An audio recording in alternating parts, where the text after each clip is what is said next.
Hi friends, ఈరోజు Sunday. ఆదివారం ఆడవాళ్ళకి సెలవు కావాలి, మగవారికి వద్దు. అందుకే గుడ్లు వస్తున్నా.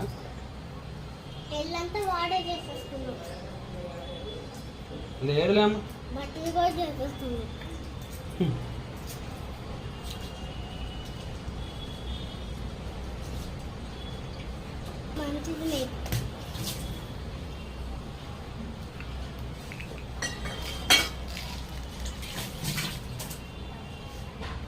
ఎంత ఒంటి మీద వేసుకోకండి, సరేనా? చదివి అలిసిపోయింది అనమాట. ఈ ఫ్యాషన్ డిజైనర్ ఏమో కానీ భయ్య ఆ రికార్డులు రాసి ఏమన్నా నీరసం వచ్చేస్తుంది అంతే మరి.